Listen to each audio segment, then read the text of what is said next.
Good morning, everyone. Well, it's morning here, and I'm going to leave right now for a big adventure. It is about 7 o'clock in the morning, not very early, but I hope that this is going to be my first successful purchase of a second-hand vehicle in US. I will tell you why in a minute, why hopefully successful, because I had one before. Let's see how it goes. Let's see how the paperwork go, because I have no clue what do I have to do, and I'm very curious to see if it's going to be an easy process, a complicated process, but I'll tell you more about it while I'm going to drive, because we are going to drive about 8 hours from Tennessee all the way to South Carolina to see if we are going to be successful with this vehicle purchasing. So let's go, and I'll tell you more while driving. Okay, so we are 1.5 hours away from home. A little over 5 hours to go. We just passed Nashville now, and I told you that I will relate to you my previous experience, because I made a previous attempt in buying a second-hand vehicle from US. That was a few weeks ago, 3-4 weeks ago, and but in a different state, in a different city. It was Atlanta, Georgia. So we drove about 5 hours to get there. We got there first thing in the morning. It was about 9 o'clock. Of course, we did the talking before with the owner. Everything okay with the car, all the system work, this and that, clean title. I was happy with the car, I was happy with the price. We got there, first thing, the button which makes the trunk close was not working. The car was full of hair, dog hair, and the carpets were damp back in the trunk where the car had the spare tire. Inside there in that compartment, like 4 fingers of water. I've never seen something like that in my life. In Europe, I bought a lot of cars. I owned about probably 40 vehicles, most of them Germans, by the way. I've never seen anything like that. I was shocked. I showed the guy and I said, "What's this?" Well, he started to tell me that he took time to detail the car and this and that, and I was, man, I hope that this is not the usual experience in buying a second-hand vehicle here in America. It took a while to recover from that shock. Now it's the second attempt. Somehow I have the feeling that this is going to go good. It's going to be okay. I don't know, something about the advertisement, something about the voice of the guy that we talked to, and I said, okay, it's a longer drive. It's about 8 hours one way. I said, okay, let's do it. And but this time we're going to record. Right now, I guess we will take a break from recording, and I'll share with you some more thoughts later on as we're going to drive more in this 8 hours drive.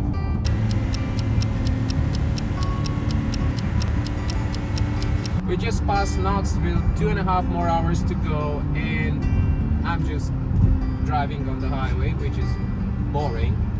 But in US is boring for 2 reasons.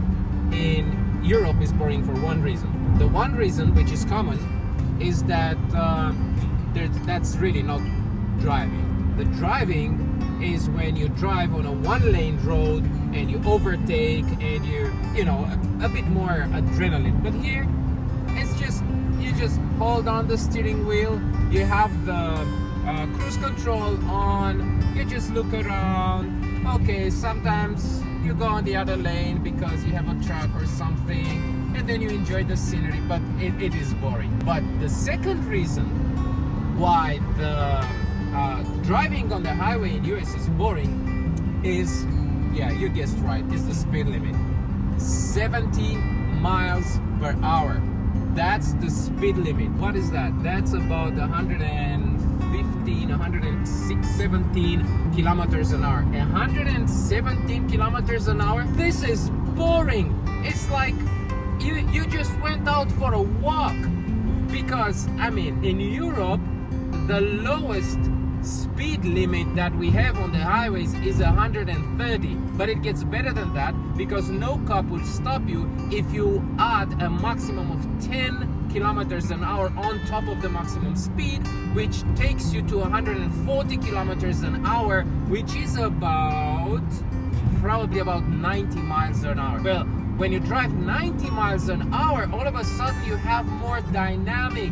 The whole driving experience is more dynamic. You at the speed that everything flows around you, it's higher. It's different, but it's getting even better in Europe because guess what?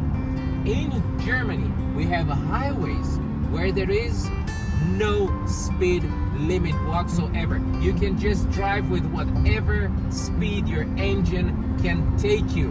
Do you have a Ferrari? Do you have a Porsche? Do you have a Lamborghini? Do you have a Mercedes, a Brabus, an AMG, an M from BMW? Just step on the gas. Drive 200, 250, 300, 320. Well, I'm talking kilometers, of course. You can just drive. All of a sudden, the whole experience of driving it's different. It's not only about taking you from point A to point B, but it's a beautiful experience. But now, hey, well, this is US, and I just have to go along with the 70 miles per hour. But there are some other things here. Like right here, we are driving on this 3 lanes, right? And I have this truck. Of course, I can overtake the truck on the left side, but you see this other truck, this Dodge, is overtaking on the right side. Man, this is unbelievable. You're not like, look what I'm doing now. Look, it feels unreal. You are not allowed to overtake on the right side. This is the wrong side. This is not the right side. It is the right side, but it's not the right side. This is the wrong side to overtake. But you can do it in US. That's really incredible. Oh, do this in Europe and you will get in trouble. Definitely. But still, when it comes to speed limit, there is something interesting here in US, which is kind of a positive. And that is that speed limit, it is 70. Okay. But it's 70 for everybody. What do I mean by that? Well, amazingly, it's 70 for trucks as well. Trucks can overtake me. Trucks can drive 70 and even more. That's really amazing. In Europe, trucks cannot do that. All the trucks are electronically limited to 90 kilometers an hour. What is 90? Is about 62 miles, 61, 62 miles. They can, even if they want to drive faster, they cannot. The car itself doesn't drive faster than that. But here in US, sometimes they drive 90. I've seen trucks overtaking me and driving 90 miles an hour. That's really amazing. To me, as an European, it's scary. I've never seen, you can't see something like that in Europe. But I guess the truckers are happy for it because, hey, with them, it's all about time. They have to go fast and they have to get there as fast as possible. Anyway, the driving experience in US is different from driving experience in Europe from some other perspectives as well. But I guess I will shoot a separate video about that because I want to share these experiences, these differences. Some of them are awesome. I enjoy them. Some of them are scary to me. Some of them make no sense whatsoever to my mind. But I'm planning a separate video for that because, yeah, I want to share this with you. For now, 2.5 more hours and we will get there to see again what's the experience of actually, hopefully actually buying a second-hand vehicle in America. I hope I'll do that today.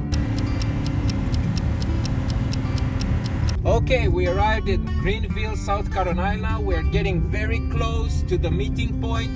Let's see, is it going to be a good deal or is it going to be a failure again?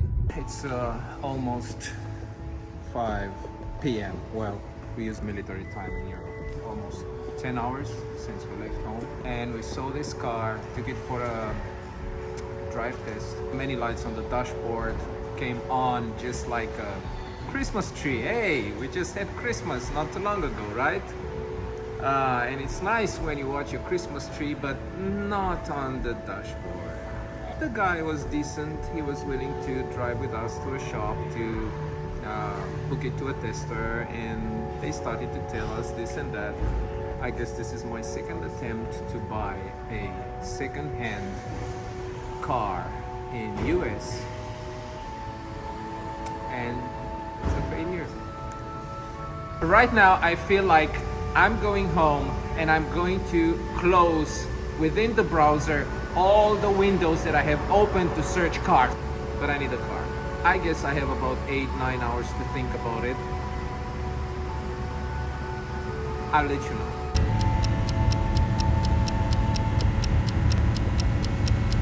"11:30, we made it back home. We had 8 more hours of driving, and I had enough time to think about what I said down there in South Carolina, to close all the windows in the browser where I am searching for cars. It's a natural response when you've been cheated once and then twice.